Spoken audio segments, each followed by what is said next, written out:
Learning outcome आधारित learning gap सामग्री bridge course के अंतर्गत आज हम आपको M401 भार की अवधारणा वर्कशीट क्रमांक 15 कक्षा 5वीं विषय गणित। तो आज हम जो आपको जानकारी दे रहे हैं भार की अवधारणा।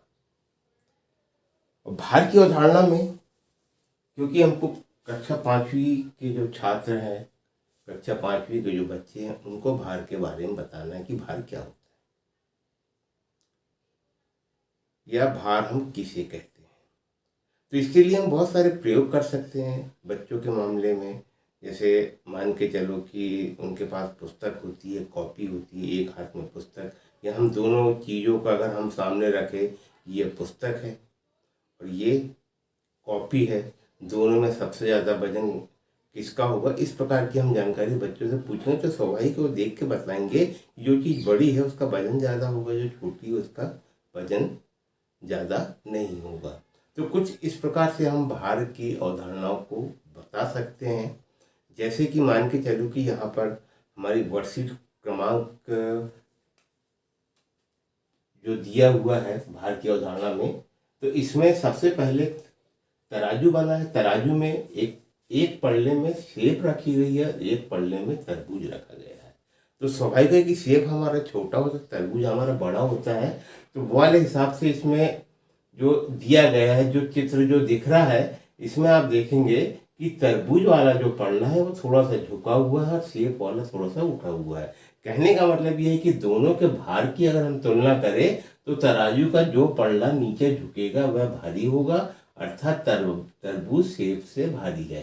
कहने का मतलब जो तरबूज है ये इस सेब से हमारा ज़्यादा वजन है, ज़्यादा भारी है। इस प्रकार की तुलना या इस प्रकार की तराजू हम अपने स्कूल में बना सकते हैं और अलग अलग चीज़ों के भार को बच्चों को हम समझा सकते हैं कि किसका भार ज़्यादा है और किसका भार ज़्यादा नहीं है। तो इस प्रकार से हम भार की अवधारणा को बच्चों को बता सकते हैं। अब जैसे यहाँ पर आप देखेंगे कि यहाँ पे दो जगह पे ये गेहूँ रखा हुआ है। एक में 50 किलो वजन है, ये थोड़ा सा बड़ा हमको पीपा नजर आ रहा है, और ये गेहूँ 30 किलो है और इसमें ये हमको छोटा नजर आ रहा है। यदि हम इस प्रकार से बच्चों को अगर पूछे कि ये दोनों में से किसका वजन अधिक है, तो स्वाभाविक है कि जब वो देखेंगे तो देख के बता सकते हैं कि ये 50 किलो गेहूँ जो है ये वजन अधिक है। इस प्रकार की जानकारी से बच्चों को हम भार की अवधारणा के बारे में बता सकते हैं। और जैसे जैसे वो बड़ी कक्षाओं में जाएंगे तो भार क्या होता है, भार किसे कहते हैं, भार की परिभाषा क्या है, वो उस हिसाब से उसको उन चीज़ों की जानकारी मिल जाएगी। अब चलिए हम कुछ प्रश्न जो दिया हुआ है इसके बारे में आपसे बात करते हैं। अब बात आती है भार। भार किन चीज़ों से नापते हैं, वजन हम किन चीज़ों से नापते हैं, तो मिलीग्राम, ग्राम, किलोग्राम, इन चीज़ों से हम वजन नापते हैं या भार को हम नापते हैं। तो जैसे यहाँ पर प्रश्न दिया हुआ है कि 5000 ग्राम कितने किलोग्राम के बराबर है। यहाँ पे 5000 ग्राम के बारे में हमको बोला है कि 5000 ग्राम कितने किलोग्राम के बराबर है।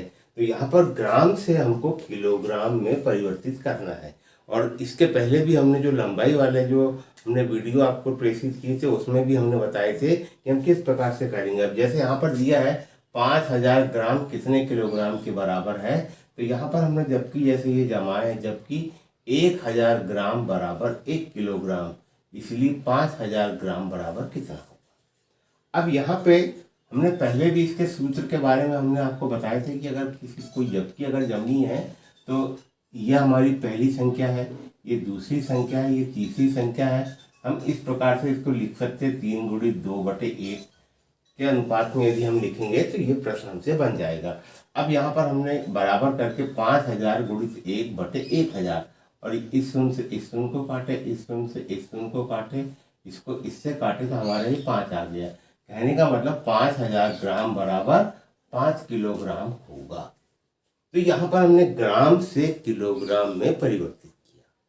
किसी भी ग्राम से यदि हमको किलोग्राम में परिवर्तित करना है तो उसमें हम 1000 का भाग दे दें, क्योंकि 1 किलोग्राम बराबर 1000 ग्राम होता है। तो इस प्रकार से हम उसको निकाल सकते हैं। तो यहाँ पर तो हमने ग्राम से किलोग्राम में परिवर्तित किए। और यदि हमको दे दिया जाए कि 7 किलोग्राम, यहाँ पे दे दिया जाए कि 7 किलोग्राम को ग्राम में बदलो, 7 किलोग्राम को ग्राम में बदलो। यदि इस प्रकार से प्रश्न आपको यदि दिया जाए कि क्योंकि अब हमको यहाँ पे किलोग्राम को ग्राम में परिवर्तित करना है, तो उसको हम कैसे करेंगे? तो यहाँ पर जो हमारा जो नियम होगा वैसे ही होगा, हम वो यहाँ जबकि जमाएंगे और उस प्रश्न को हम हल करेंगे।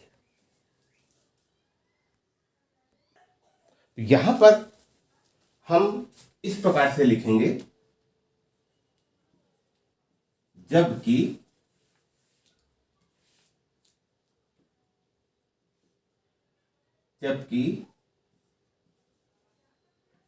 एक किलोग्राम बराबर 1000 ग्राम। इसलिए हमको कितने का निकालना है? 7 किलोग्राम बराबर, तो यहाँ पर हम लिख देंगे 1000 गुणित 7/1 बराबर ये आ गया हमारा 7000 ग्राम। इस प्रकार से हम 7 किलोग्राम को ग्राम में जब परिवर्तित करेंगे तो 7000 ग्राम में ये परिवर्तित होगा। तो यहाँ पर ग्राम से किलोग्राम में हमने परिवर्तित करना आपको सिखाया, और यहाँ किलोग्राम से ग्राम में हम किस प्रकार से परिवर्तित करेंगे। अब कुछ उदाहरण हमको दिया है, तो हम उदाहरणों को देखते हैं। यहाँ पे जोड़िए लिखा है और यहाँ पे घटाइए लिखा है। तो क्योंकि किलोग्राम और ग्राम को जोड़ने में, क्योंकि बीच में किलोग्राम होता है और यहाँ पे ग्राम होता है, इसे हम कैसे जोड़ेंगे? जोड़ने के नियम बिल्कुल वैसे है, वैसे ही हम जोड़ेंगे।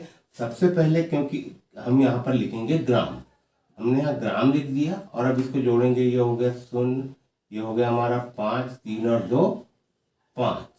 इसके बाद हम यहाँ पे 8 और 2 ये 10 हो गया, और इसके बाद हम लगा देंगे किलोग्राम। ये हमारा हो गया 10 किलोग्राम 550 ग्राम। अब यहाँ पे हमको घटाने के लिए बोला है, तो हम यहाँ पे घटाएंगे ग्राम।